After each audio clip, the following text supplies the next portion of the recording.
नमस्कार, मैं अंजलि मिश्रा। स्वागत है आप सभी का द न्यूज में। आपको बता दें कि एक तरफ राहुल गांधी है जो अपना बयान निरंतर बदलते नजर आ रही है।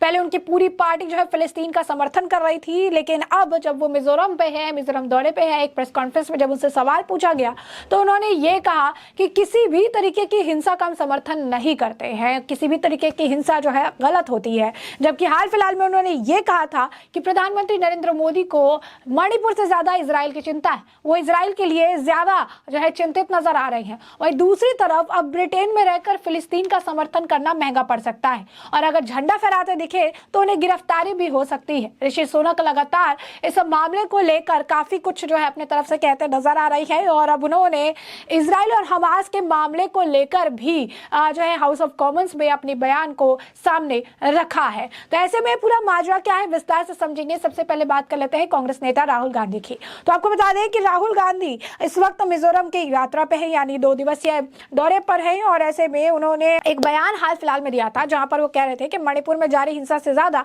पीएम मोदी को इजराइल में दिलचस्पी है। लेकिन जब प्रेस कॉन्फ्रेंस के दौरान उनसे फिर से यही सवाल पूछा गया तो उन्होंने अपना बयान घुमा फिरा के 2 टुक देते हुए नजर आए। क्या कुछ कहते नजर आए राहुल गांधी, जरा सुनिए। With the destruction of the cultures of the Northeast. And we believe that the culture of the Northeast, the language and religion of the Northeast is central to the idea of India. Yesterday I said in my student interaction that what has happened in Manipur, right, is an attack on the idea of Manipur, but also a direct attack on the idea of India in Manipur. And that is, the Manipur model is the RSS model. तो जैसा कि आपने सुना, राहुल गांधी कह रही हैं कि हम किसी भी वायलेंस का समर्थन नहीं करते हैं, किसी भी तरह की हिंसा का समर्थन नहीं करते हैं, चाहे किसी ने भी किया हो, कैसे भी किया हो, हम उसका समर्थन नहीं करते हैं क्योंकि जो जनता है वो बेकसूर है और जो भी उन्हें मारता है, बेकसूर बेगुनाह लोगों को मारता है, वो गलत है। ये कैसे किया जाता है, किसके तरफ से किया जाता है, हम किसी हिंसा के समर्थन में नहीं है। और इसके बाद वो लगातार जो है मिजोरम वाले बयान पर जो है टिके रहे। वही दूसरी तरफ अब आपको बता दें कि ब्रिटेन की अगर बात कर ले तो ब्रिटेन के गृह सचिव सुएला वेवरमैन ने इंग्लैंड और वेल्स के पुलिस प्रमुखों को पत्र लिखकर यह कह दिया है कि इस्लामवादी और अन्य नक्सलवादी ब्रिटिश यहूदियों के खिलाफ नफरत फैलाने का काम कर सकते हैं। उन्होंने कहा कि यदि कोई ऐसा करता पाया गया तो उसे सख्त से सख्त सजा दी जाएगी। सुएला वेवरमैन ने कहा है कि जिन गतिविधियों को सामान्य परिस्थितियों में वैध माना जाता है वे फिलहाल वैध नहीं हो सकते। ऐसे समय में जब हमास आतंकवादी नागरिकों का नरसंहार कर रही है, ब्रिटेन की सड़कों पर फिलिस्तीन के झंडे लहराना आतंकवादी कृत्यों का महिमा मंडन करना होगा। एक यहूदी चैरिटी ने आपको बता दें कि इसे लेकर कहा कि नई इजराइल फिलिस्तीनी संघर्ष के फैसले के बाद पिछले साल ही समान अवधि की तुलना में सप्ताहांत के बाद ब्रिटेन में यहूदी विरोधी घटनाओं की रिपोर्ट 3 गुना हो गई। इससे पहले उत्तरी इंग्लैंड में एक वीडियो सामने आया जिसमें एक व्यक्ति को शेफील्ड टाउन हॉल की इमारत पर चढ़ते हुए इजरायली झंडे के स्थान पर फिलिस्तीन का झंडा लगाते हुए देखा गया।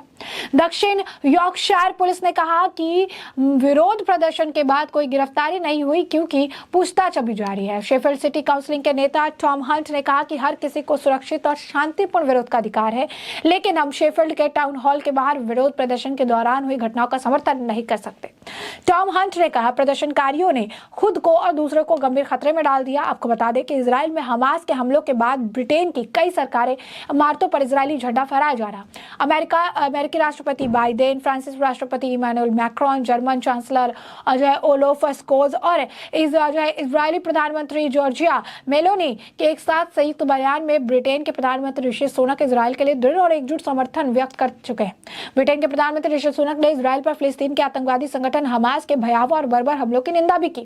उन्होंने क्षेत्र में सुरक्षा बहाल करने के लिए इजराइल का सत्ता सहयोग करने का संकल्प भी किया। सुनक ने यह भी कहा कि ब्रिटेन हमेशा इजराइल और यहूदियों के साथ खड़ा है, हर तरह से वो शांति बहाली के लिए इजराइल की मदद करेगा। इजराइल और हमास के बीच युद्ध का 1 सप्ताह बीत चुका है।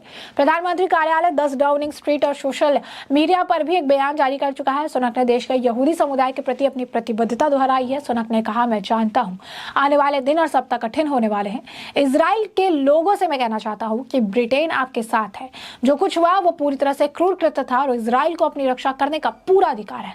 हम इजराइल को सुरक्षा बहाल करने में सहयोग देने का हर संभव प्रयास करेंगे। उन्होंने कहा कि ब्रिटेन में रह रहे हमारे यहूदी समुदाय में जानता हूं आप कष्ट में हैं और इन आतंकवादी कृत्यों से परेशान हैं। हमने डराने वाला व्यवहार और शर्मनाक यहूदी विरोधी भावना ऑनलाइन सड़कों पर देखी है। मैं कहता हूं यहाँ नहीं, ब्रिटेन में नहीं, हमारे देश में नहीं, इस सदी में नहीं। ब्रिटिश प्रधानमंत्री ऋषि सुनक ने अब इसे लेकर संसद सत्र में भी काफी कुछ कहा है। संसद सत्र में क्या कुछ कहते नजर आए उन्होंने, जरा सुनिए। As a friend, we will continue to call on Israel to take every possible precaution to avoid harming civilians. I repeat President Biden's words. As democracies, we are stronger and more secure when we act according to the rule of law. Humanity, law, decency, respect for human life. That's what sets us apart from the mindless violence of the terrorist. Mr. Speaker, there are three specific areas where the United Kingdom is helping to shape events. First, we are working to prevent escalation and further threats against Israel. On Friday, RAF surveillance aircraft began patrols to track threats to regional security. I have deployed a Royal Navy task group to the Eastern Mediterranean, including RFA Lyme Bay and RFA Argus, 3 Merlin helicopters and a company of Royal Marines, ready both to interdict arms and support the humanitarian response. We are bolstering our forces in Cyprus and across the region, and let me be clear, we are not engaging in fighting or an offensive in Gaza, but we are increasing our presence to prevent broader regional instability at this dangerous moment. Second, Mr. Speaker, I'm proud that we are a long-standing and significant provider of humanitarian aid to the Palestinian people. And I can announce today that we are increasing our aid by a third with an additional £10 million of support. An acute humanitarian crisis is unfolding to which we must respond. We must support the Palestinian people because they are victims of Hamas too. Like our allies, we believe that Hamas does not represent the Palestinian people or their legitimate aspirations to live with equal measures of security, freedom, justice, opportunity and dignity. Hamas simply does not stand for the future that the Palestinians want, and they seek to put the Palestinian people in harm's way. So we must ensure humanitarian support urgently reaches civilians in Gaza. This requires Egypt and Israel to allow in the aid that is so badly needed. We also need to keep the situation in the West Bank in the forefront of our minds at this moment of heightened sensitivity. Earlier today, I spoke to Mahmoud Abbas, the leader of the Palestinian Authority, to express our support for his efforts to provide stability. And third, we will use all the tools of British diplomacy to sustain the prospects of peace and stability in the region. Ultimately, that requires security for Israelis and Palestinians and a two-state solution. So we are increasing our regional engagement. I have spoken with Prime Minister Netanyahu twice in the last week, along with the United States, France, Germany, Italy, and others. My right honourable friend, the Foreign Secretary, was the first to visit Israel after the attacks. I met with His Majesty, the King of Jordan, yesterday, a long-time voice of reason and moderation. And I have spoken today with the leaders of Turkey and previously Egypt, and will speak to others in the coming days. Our partners in the region have asked us to play a role in preventing further escalation. That is what we will do.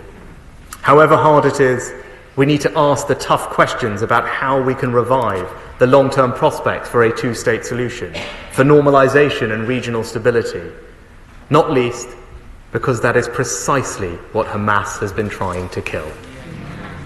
In conclusion, Mr. Speaker, unequivocally backing Israel's right to defend itself, stepping forward with humanitarian support, working to protect civilians from harm, and straining every sinew to keep the flame of peace and stability alive. That is our objective. It is the right approach for the region. It is the right approach for Britain, and I commend this statement to the House. तो जैसा कि आपने सुना, उन्होंने कहा कि पिछले सप्ताह इजराइल में शुरू हुई युद्ध ने दुनिया को झकझोर दिया है। युद्ध में हजारों लोगों की जान जा चुकी है और ना जाने कितने लोग घायल हो चुके हैं। हमास के आतंकियों ने बुजुर्गों, महिला, बच्चों और शिशुओं को भी नहीं बख्शा। उन्होंने सबकी हत्या की, लोगों के अंग भंग कर दिए, लोगों को जिंदा जला दिया। यह नरसंहार है, यह मानवीय है। हम इस नरसंहार में इजराइल के साथ खड़े हैं। मैं यहूदी लोगों की सीधा कहना चाहता हूं कि हम आज भी आपके साथ खड़े हैं और हमेशा आपके साथ खड़े रहेंगे। इजराइल विश्व में यहूदी लोगों के लिए सुरक्षित स्थान है। इजराइल के अस्तित्व पर हमला किया गया है। आपकी सुरक्षा के लिए वो सब कर रहे हैं जो भी हम कर सकते हैं। संसद में सुनक ने आगे कहा कि इजराइल में हो रहे नरसंहार में ब्रिटेन सहित 30 देशों के लोगों की हत्या हुई। इसमें 6 ब्रिटिश लोगों की भी हत्याएं हुई। कम से कम 10 ब्रिटिश लोग आज भी लापता है। सब कुछ सामान्य करने के लिए हम इजराइल के साथ काम कर रहे हैं। उन्होंने कहा कि हम इजराइल में रह रहे उन ब्रिटिश लोगों की मदद कर रहे हैं जो वापस अपने देश आना चाहते हैं। हमने अब तक 8 उड़ानें आयोजित की है। इजराइल में फंसे 500 लोगों को अब वापस ब्रिटेन ला भी चुके हैं। हाउस ऑफ कॉमन्स में संसद सदस्यों को संबोधित करते हुए सुनक ने इजराइल और गाजा दोनों में हमास के कृत्यों की निंदा की और मानवीय संगठनों को तत्काल जीवन रक्षक सहायता पहुंचाने की अनुमति देने का आह्वान किया। सुनक ने 7 अक्टूबर को इजराइल पर हमले को भी प्रोग्राम करार दिया। प्रोग्राम लोगों के एक बड़े समूह को उनकी जाति या धर्म के आधार पर संगठित रूप से यातना देने या मारने को कहा जाता है। ब्रिटेन के प्रधानमंत्री ऋषि सुनक ने संसद को संबोधित करते हुए कहा कि पिछले सप्ताह इजराइल पर हुए हमले ने दुनिया को झकझोर रखा। इस युद्ध में 1400 से अधिक लोग मारे गए। इसमें अलावा 3500 से अधिक घायल हुए। लगभग 200 लोग बंधक बना लिए गए। सुनक ने यह भी कहा कि बुजुर्ग, पुरुष, महिलाएं, मासूम बच्चों की हत्या कर दी गई, उनके शरीर को नुकसान पहुंचाया गया, जिंदा जला दिया गया। ये एक नरसंहार है। इस मुश्किल घड़ी में इजराइल के साथ हम खड़े हैं। उन्होंने ये भी कहा कि यूनाइटेड किंगडम सहित 30 से अधिक देशों के लोगों की हत्या और लापता होने की जानकारी सामने आई। कम से कम 6 ब्रिटिश नागरिक मारे गए हैं, 10 लापता है। मैं सीधे तौर पर ब्रिटिश यहूदी समुदाय को संबोधित करना चाहता हूँ। हम अभी और हमेशा उनके साथ खड़े हैं। यह अत्याचार यहूदी लोगों के लिए एक सुरक्षित मातृभूमि के रूप में इजराइल के अस्तित्व के विचार पर एक बड़ा हमला है और हम इजराइल के साथ पूरी तरीके से इस वक्त प्रतिबद्धता के साथ खड़े हैं। तो ऐसे में हमने आपको जो पूरा मामला है ये बड़े विस्तार से बताया कि पूरा मामला क्या है, किस तरीके से राहुल गांधी और कांग्रेस अपना बयान लगातार निरंतर बदलता नजर आ रहा है। तो वही दूसरी तरफ अब ऋषि सुनक भी अब इस मामले को खुलकर बोलते हुए नजर आए और इस मामले को लेकर ये भी कहा कि यहूदी और इजराइल दोनों के साथ वो खड़े हैं। अब अगर ब्रिटेन में फिलिस्तीन का झंडा लहराया जाता है या इस तरीके का कोई कृत्य किया जाता है तो इसे लेकर गिरफ्तारियां भी की जाएगी। तो ऐसे में अब हमने आपको ये जो पूरा मामला है विस्तार से बताया और इस मामले पर अब आपकी जो राय हो कॉमेंट सेक्शन में कॉमेंट करके हमें जरूर साझा करिएगा। धन्यवाद।